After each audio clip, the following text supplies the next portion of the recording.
오늘 말씀의 제목은 집에 있는 교회입니다. 함께 읽은 본문의 말씀은 되게 우리가 그냥 읽고 지나갈 정도로 사실 우리 마음에 깊이 와닿는 그런 내용은 아니죠. 그러나 이 말씀도 하나님께서 우리에게 주신 말씀인 줄 믿습니다. 그래서 하나님께서 준비하신 값진 보화가 이 짧은 말씀 속에서도 숨겨져 있습니다. 사도 바울이 열정적으로 복음을 전하여서 이제 라오디게아라는 지역에 교회가 생겨나게 되었습니다. 그 지역에 예수 믿는 사람들이 얼마나 되었는지 알 길은 없지만 아마 많지는 않았을 것 같아요. 그러다 보니 오늘날처럼 이렇게 번듯한 교회 건물을 세웠을 리도 만무하고 그들이 모였던 장소는 자연스럽게 개인 집이었을 것입니다. 그래서 오늘 본문에 보니까 15절에 보니까 눈바와 그 여자의 집에 있는 교회 이런 표현이 있는데 그 말이 우리가 자연스럽게 이해가 되지요. 근데 여기에 하나님께서 우리에게 주시는 교훈이 있습니다. 이제 당시 신자들이 예배드릴 장소를 놓고 아마도 토의했을 것입니다.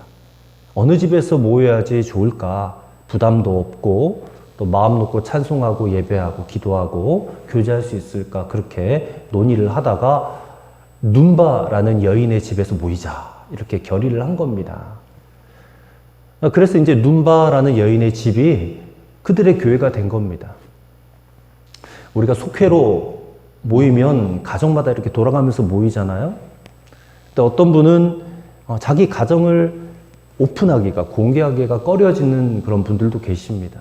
근데 그런 반면에 어떤 분은 우리 집은 항상 열려 있어요. 그러니까 우리 집에 와서 예배 드려요. 언제도 괜찮으니까 항상 모여서 예배 드리고 밥도 같이 먹고 교제해요. 이렇게 기쁘게 자기의 집을 여는, 오픈하시는 분들도 계십니다. 사실 목회자로서 이런 분들에게 마음이 더 가고 끌리는 법이 사실이죠. 이런 의미에서 볼 때에 이 눈바라는 여인의 가정은 이제 다른 가정에 비해서 훨씬 더 열려져 있고 또 공개해도 거리낄 게 없는 그런 신앙적이고 또 다른 이들을 은혜로 잘 섬기는 그런 헌신적인 가정이 아니었겠는가 우리가 이렇게 짐작을 해볼 수가 있습니다. 자, 그렇다면 이제 이 말씀으로 오늘 주님께서 우리에게 이런 질문을 하실 수 있겠다 싶어요. 주님께서 만약 저나 여러분에게 오셔서 오늘 이 골로새서 말씀 보니까 눈바에게는 그 눈바의 가정에게는 교회가 있었어. 그렇다면 너의 가정에는 교회가 과연 있느냐? 주님이 이렇게 물어보신다면 여러분 어떻게 대답하시겠습니까? 과연 우리 집에 교회가 있다라고 대답하실 수 있습니까? 자신 있게 예, 우리 집에도 교회가 있습니다. 그렇게 여러분이 대답하실 수 있다면 정말 하나님 앞에 감사하시기를 바랍니다.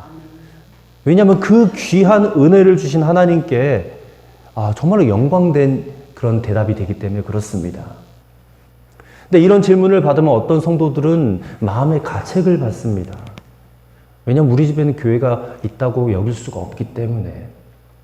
만약에 또 내가 그런 양심의 가책을 받는다면 오늘 이 말씀을 듣고 우리 가정에 또 우리 신앙에 어떤 근본적인 획기적인 변화가 좀 일어날 수 있도록 그렇게 간절하게 기도하실 수 있게 되기를 바랍니다.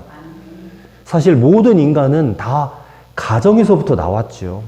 우리가 가정이 없었다면 우리는 태어나지도 못했을 것입니다. 지금도 우리는 가정에 몸을 담고 있습니다. 그리고 사실 우리의 가장 큰 관심사도 가정 아닙니까?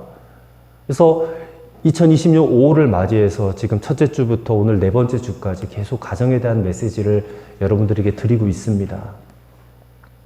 우리 생각은 이 가정이라는 기본 단위에서부터 출발해서 학교, 또 사회, 국가, 저 세계를 향하여 뻗어나가지만 결국 귀착되는 지점은 도로 가정이에요. 결국은 다 가정으로 돌아오게 된다는 것입니다. 인간의 모든 것이 가정을 중심으로 해서 출발하였다가 결국 가정으로 돌아와 끝을 맺는 것. 이게 인간의 인생입니다. 인간의 존재는 가정을 기초에 두고 생각하지 않을 수가 없다라는 것을 우리가 다 잘 알고 있습니다. 그런데 이 가정은 우리 기독교 신앙과도 불가분의 관계에 놓여 있습니다. 여러분, 신앙 생활할 때 용어들을 한번 생각해 보십시오. 그 용어들이 거의 대부분 가정에서부터 통용되는 그런 말들입니다. 뭐 사랑, 은혜, 섬김, 용서, 나눔, 인정, 뭐 이런 용어들이요. 다 따뜻하고 푸근한 용어들 아닙니까? 그리고 성경에서 등장하는 여러 사건들이 대부분 다 가정에서 일어났던 사건들이에요. 아브라함의 가정에서 일어났던 일, 또 다윗의 가정에서 일어났던 일, 또 예수님의 가정에서 일어났던 일, 그런 여러 그런 사건들이 우리가 참 눈여겨볼 만한 사건들이 있지 않습니까? 또 우리는 하나님을 어떻게 부릅니까? 하나님을 아버지 이렇게 부르지 않습니까? 이 아버지라는 용어도 하나님과 우리 사이에 너무나 중요한 호칭입니다. 근데 이 호칭도 어디서 쓰는 말이에요? 가정에서 쓰는 말입니다. 때문에 가정에서 아버지라고 불러보지 못한 분들은 하나님을 향해서도 아버지라고 부르는 게 뭔지 어떤 그 분위기나 느낌이 좀 이해하는 게 약할 수도 있겠다 싶어요. 우리가 성경이나 신앙생활을 잘 이해하기 위해서는 그래서 가정에 대해서 잘 알아야 됩니다. 그리고 가정을 바탕으로 우리의 신앙생활이 이루어질 때에 올바르게 이해할 수 있다고 말씀을 드리고 싶습니다. 그러므로 오늘 주님께서 우리에게 찾아오셔서 너희 집에 교회가 있느냐라고 묻는다면 이게 전혀 이상할 것이 아니에요. 그리고 우리 가정에도 교회가 있습니다라고 다 대답하실 수 있게 되기를 간절히 바랍니다. 오늘날 많은 성도들의 신앙생활에 문제가 있습니다. 근데 그 문제 중에 가장 큰 것이 있다면 우리 가정에 교회가 없다는 것이죠. 한마디로 가정교회 부재 현상입니다. 가정에서 고통을 당하는 원인도 가정교회가 부재하기 때문이고 신앙이 성숙하지 못한 것도 가정교회가 부재하기 때문이고 가정에 말 못할 고민과 상처가 있는 것도 가정교회가 부재하기 때문에 그렇다는 것입니다. 온 가족들이 영적으로나 육적으로나 힘을 잃어버리고 비틀거리고 있는 것도 다 가정교회가 부재하기 때문에 그렇다는 것입니다. 저는 오늘 이 자리에서 예배하는 우리 모든 성도님들의 가정마다 가정교회가 반드시 세워지기를 간절히 축원합니다. 본문에 나오는 눈바의 집에 있는 교회처럼 여러분 각자의 집에 있는 교회가 되어지게 되기를 간절히 축원합니다. 어떻게 하면 우리의 가정에 교회를 세울 수 있을까? 오늘은 그 말씀을 함께 나누고 우리의 기도의 제목으로 삼고자 합니다. 첫째로 예수 그리스도를 우리 가정의 절대적인 권위자로 인정해야 된다는 것입니다. 성경을 읽다 보면 교회는 예수님의 몸이라고 표현되어지고 또 예수님께서는 교회의 머리라고 표현이 되어집니다. 그러므로 가정에 교회가 있으면 그 가정의 머리는 누가 되어야 되겠습니까? 예수 그리스도가 가정의 머리가 되어야 한다는 것입니다. 그 가정에서 예수님께서 가장 존귀한 분이 되셔야 된다는 거예요. 가장 권위 있는 자, 권위자가 되셔야 된다 그 말입니다. 그리스도인 가정이 예수님을 가정의 주님으로 모신다고 말은 하지만 사실 그게 말뿐인 경우가 많습니다. 실제로 예수님이 그 가정의 주님이 되지 못하는 것이 현실입니다. 마귀가 이렇게 건물교회를 공격하는 일은 별로 없습니다. 전혀 없지는 않지만 거의 없습니다. 대신 어떤 교회를 공격하냐? 가정교회를 더 공격합니다. 건물교회 성도들이 많이 모이지 않습니까? 많이 모여도 마귀가 별로 겁내지 않은 것 같습니다. 아무리 교회가 규모가 크고 아름답고 웅장하다 할지라도 마귀는 별로 겁내지 않아요. 극단적으로 말해서 마귀는 건물교회에 모이는 성도들 일시에 흩어버릴 수도 있고 어떤 경우에는 단 한 사람도 모이지 못하게 만들어 버릴 수도 있습니다. 이게 텅텅 빈 공간으로도 만들 수가 있다는 것이죠. 근데 그럼에도 불구하고 마귀가 가만히 있는 이유는 주일이 되면 그저 교회에 나오는 성도들이 너무나 형식적인 신앙생활을 하고 있기 때문에 형식적으로 교회 왔다 돌아가고 그 모습을 마귀가 그냥 대수롭지 않게 본다는 것입니다. 예수님께서 베세다 들녘에서 오병이어의 기적을 일으켰는데 거기에 5천 명의 남자들이 그 놀라운 기적을 맛보았어요. 그들이 다 예수님을 잘 믿을 줄 알았습니다. 근데 그들이 어땠습니까? 결정적일 때에 이제 예수님이 고소를 당하고 십자가에 못 박힐 때에 그들은 다 흩어져 버리고 또 어떤 사람들은 예수를 십자가에 못 박으라고까지 그렇게 말할 정도로 그들의 신앙이 다 흩어져 버렸어요. 그래서 오늘날 마귀가 건물교회로 모이는 성도들을 그러한 군중들 정도로만 평가하고 있는 건 아닌가, 그런 생각을 해보게 됩니다. 그렇다면 마귀가 제일 두려워하는 게 무엇이겠습니까? 마귀가 제일 두려워하는 것은 바로 가정에 교회가 세워져 있는 것입니다. 가정교회가 든든하게 세워져 있는 것을 마귀는 제일 무서워합니다. 그래서 어떻든지 가정에서부터 교회가 세워지지 못하도록 그 교회를 깨트려 버리도록 온갖 방해 공작을 다 동원해서라도 가정교회를 무산시켜 버리려고 한다는 것이죠. 여러분, 우리가 이 마귀의 계략을 잘 알고 있다면 정말 다행입니다. 그러나 알지를 못해요. 이걸 알지 못하기 때문에 그냥 사정없이 다 농락당하고 있다는 것이죠. 실예로 요즘 결혼하는 신혼부부들 가운데 이혼율이 거의 30%에 육박한답니다. 결혼해서 한 5년 미만의 부부들이 깨어지는 가정이 30%가 거의 가까이 돼요. 그런데 정말 예수님 믿는 신실한 그리스도인의 가정, 부부인 경우에는 통계적으로 그렇습니다. 40쌍 가운데 1쌍 정도가 이혼한대요. 이것도 사실 대단한 사실이죠. 근데 더 놀라운 사실이 있습니다. 그리스도인 가정 중에서 가정에 교회가 있는 가정, 부부, 즉 집안에서 자주 기도 소리가 들리고 찬송 소리가 들리고 마음을 합하여서 하나님께 예배하는 가정, 그 가정에는 이혼율이 거의 제로에 가깝다는 것입니다. 그런 연구 보고서가 있어요. 가정에서 예수 그리스도가 주도권을 가지고 권위자가 되셔서 가정에 영향을 끼칠 때에 그 가정에 놀라운 주님의 평화가 임하게 된다는 것이 이게 그러니까 통계적으로도 이렇게 보고가 되었다, 그 말입니다. 빌리 그레이엄 목사님, 붕괴하는 현대 가정을 치료하는 방법으로 이런 말을 했습니다. 가정마다 하나님의 명령 체계를 수립하라. 하나님의 명령 체계를. 국가도 명령 체계가 있고 군대도 명령 체계가 있고 그렇듯이 가정에도 하나님의 절대적인 권위를 인정하는 명령 체계가 유지되어야 가정이 지켜질 수 있다라는 그 말입니다. 오늘날 현대 가정의 가장 큰 문제점은 이 절대 권위를 인정하는 명령 체계가 없다는 것입니다. 비참한 가정 중에 하나가 남편이 가정의 절대 권위자가 되어서 자기 식구들을, 아내를, 자녀들을 정신적으로 압박하고 괴롭혀요. 권위자가 되어서는 안 될 자가 권위자가 되어서 다른 식구들이 고통을 받습니다. 또 어떤 가정은 아내가 절대 권위자가 되어서 남편으로 하여금 자기 구실을 제대로 하지 못하게 하는 경우도 있습니다. 그러나 예수 그리스도를 가정의 절대 권위자로 모시고 사는 가정은 그 분위기가 다른 세상 사람들의 가정과는 정말 다를 수밖에 없는 것입니다.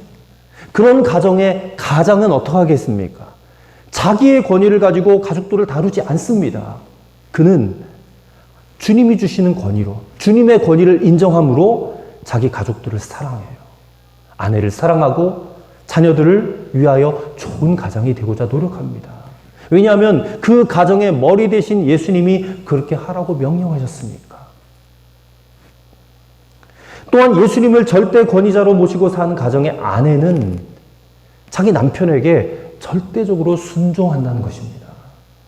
이게 어쩔 수 없이 그냥 순종하는 것이 아니라 성경에서 말하는 아내의 위치가 어떠하다는 것을 알기 때문에 그 말씀의 근거에서 남편을 섬기고 자녀들을 사랑하는 것입니다. 또 예수님을 절대 권위자로 모시고 사는 가정의 자녀들은 어떻습니까? 그 자녀들은 자기 부모를 정말 잘 섬기고 공경합니다. 부모님이니까 어쩔 수 없이 공경한다 그런 것이 아니라 예수님께서 부모를 공경하라라고 가르쳐 주셨기 때문에 예수님의 명령에 따라서 그렇게 하는 것입니다.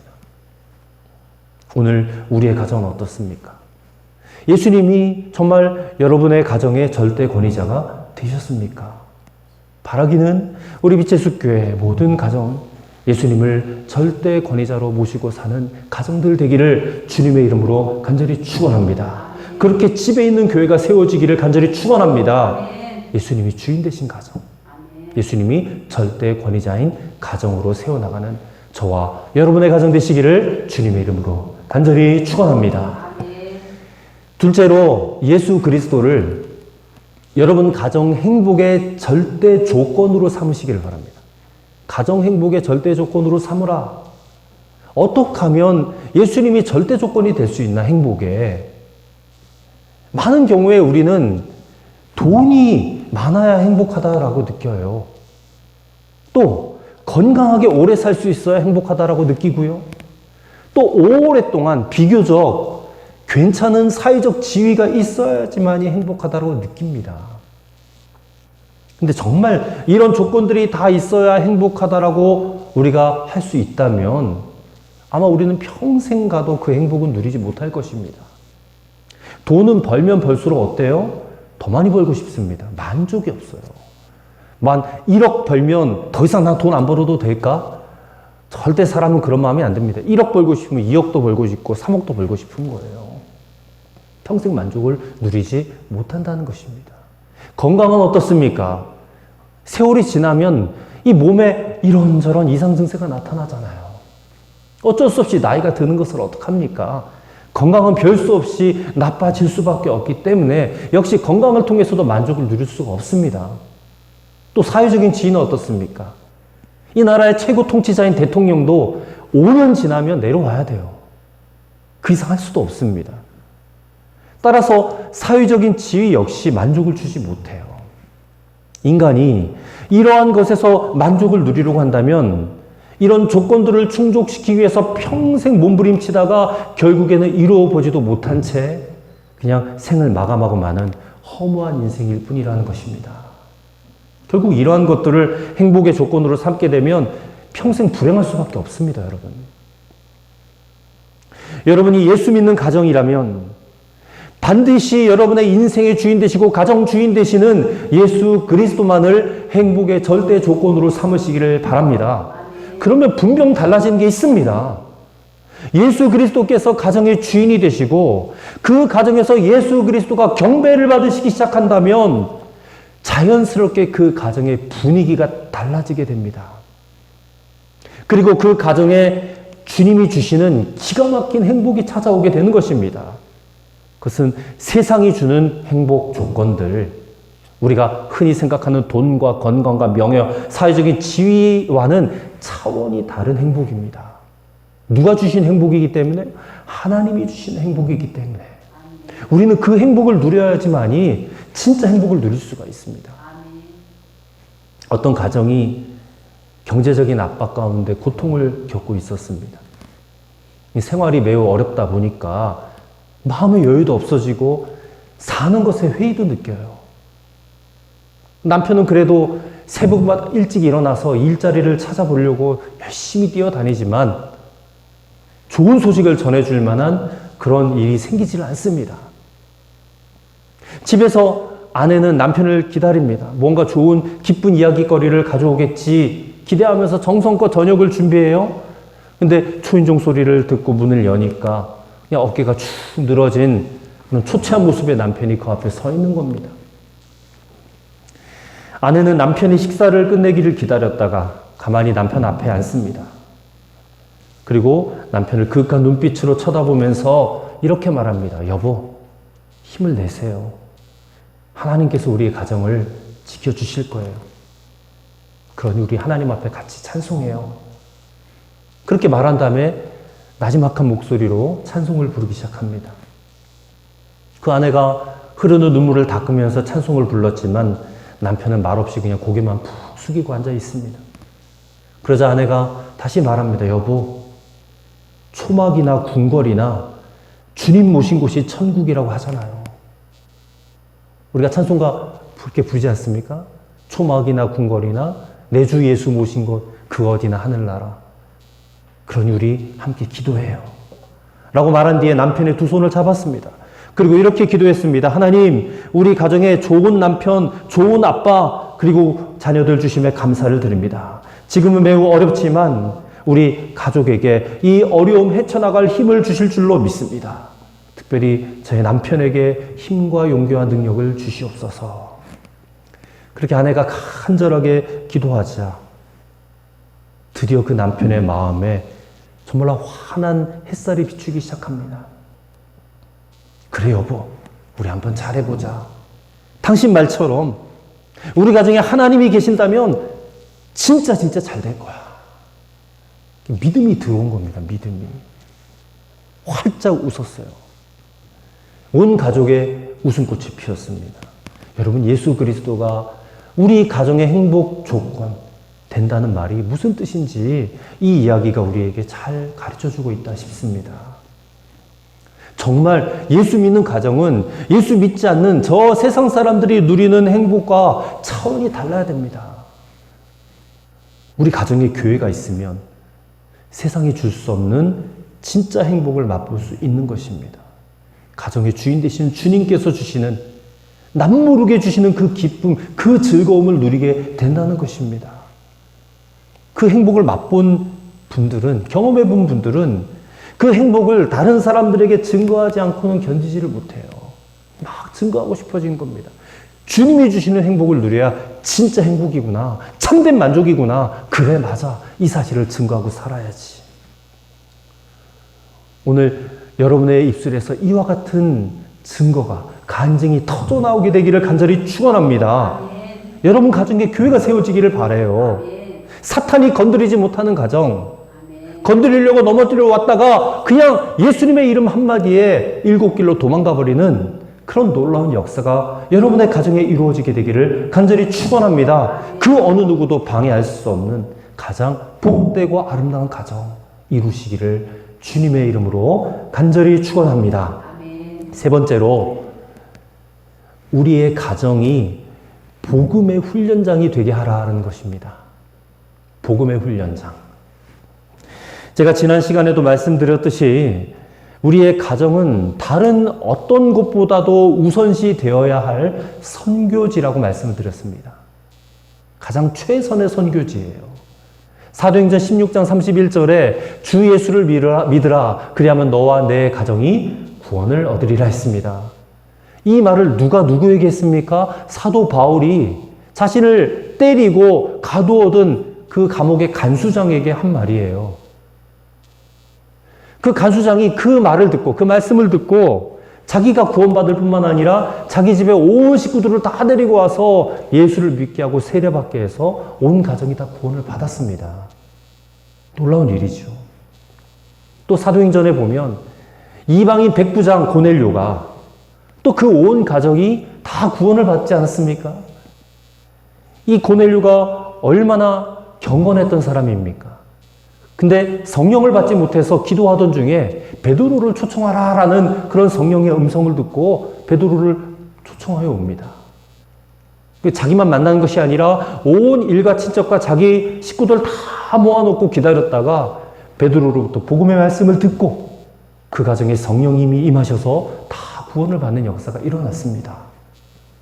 여러분, 이들에게 공통점이 있어요. 바로 가정을 선교지로 여겼다는 것입니다. 가정 구원을 위해 무엇보다도 예수님을 잘 믿었던 사람들이에요. 여러분, 우리도 마찬가지입니다.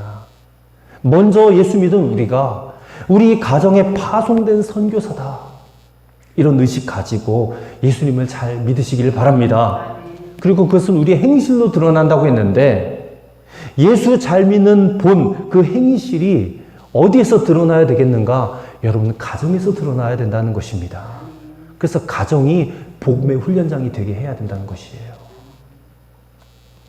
여러분이 말씀을 들었습니다. 또 말씀을 읽었습니다. 은혜를 받았어요. 그러면 그 말씀을 어디에 가서 순종하시겠습니까? 사랑하라, 용서하라, 이 말씀 듣고 은혜를 받았습니다. 그 말씀을 누구에게 가서 실천하시겠습니까, 여러분? 여러분의 가정에서 먼저 하셔야 됩니다. 여러분의 식구들에게 이 말씀을 실천하셔야 된다, 그 말입니다. 우리 가정은 하나님께서 우리에게 주신 최고의 영적인 훈련장이 되어야 돼요. 가정에서 이거를 못하면 다른 데서도 못한다고 봐야 됩니다. 대신 가정에서 이것이 되어진다면, 훈련이 되어진다면 우리는 어디를 가도 주님의 말씀대로 살 수 있는 것입니다. 어떤 사모님이 주일날 이부자리를 들고 설교하는 목사님이 서 있는 강단으로 올라오더랍니다. 목사님이 깜짝 놀라서, 아니, 당신 지금 뭐 하는 짓이요? 그러니 사모님이, 여기서 삽시다. 당신이 강단에서 설교할 때는 천사 같은데 집에만 오면 맨날 짜증이고 신경질 부리고, 그러니 집이 지옥과 같지 않습니까? 근데 여기서는 마치 천국과 같으니 이제 여기서 같이 삽시다. 그러더래요. 교회에서는 하나님 앞에 있다라고 생각을 하니까 조심하고 경건하고 은혜로운 척은 하지만, 근데 가정에 돌아가서는 그냥 자기 감정대로 아무렇게나 사는 사람들이 얼마나 많은지 몰라요. 그러나 여러분, 이런 구절이 있는 것 한번 들어보신 적 있을 것입니다. 우리의 가정은 살아계신 그리스도께서 주인이시요 식사 때마다 함께 하시는 보이지 아니하는 손님이시요. 그런 글귀가 있지 않습니까? 가정의 머리 되시는, 교회의 머리 되시는 주님께서 함께 하시는 그 가정, 그 가정에 교회에서 들었던 하나님의 말씀들, 은혜로운 말씀들, 그 사랑과 그 따뜻함과 용납함과 평안함을 가정에서도 함께 느낄 수 있도록 우리가 철저하게 가정에서부터 훈련해야 된다고 말씀을 드리고 싶습니다.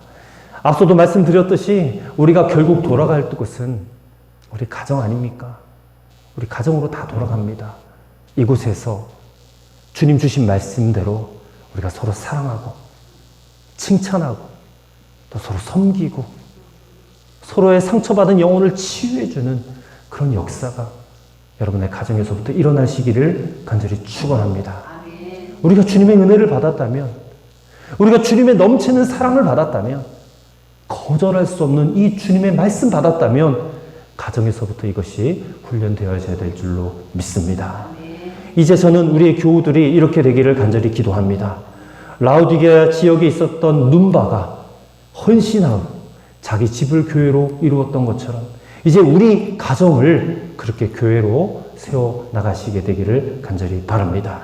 이것이 바로 오늘 본문의 말씀처럼 집에 있는 교회, 이 말씀이 우리에게 주는 분명한 교훈인 줄로 믿습니다. 바라긴 저와 여러분의 가정이 예수님을 절대 권위자로 섬기고 가정 행복의 절대 조건으로 삼을 뿐만 아니라 복음의 훈련장으로 세워가는 그런 가정교회를 이루시기를 주의 이름으로 간절히 축원합니다. 기도하겠습니다. 아버지, 눈바의 헌신으로 그녀의 가정에 교회가 세워졌던 것처럼 오늘 우리의 가정에도 주의 몸된 교회가 아름답게 세워지게 하여 주시옵소서. 오늘 주신 말씀대로 순종할 수 있도록 성령께서 도와주시옵소서. 예수님을 절대 권위자로 세우며 모시며 예수님을 절대 행복 조건으로 삼으며 부어주신 은혜와 사랑을 서로 돕고 섬기는 복음의 훈련장으로 삼아 그렇게 든든하게 세워지는 우리의 가정교회가 되게 하여 주시옵소서. 우리 주님 예수 그리스도의 이름으로 간절히 기도하옵나이다. 아멘.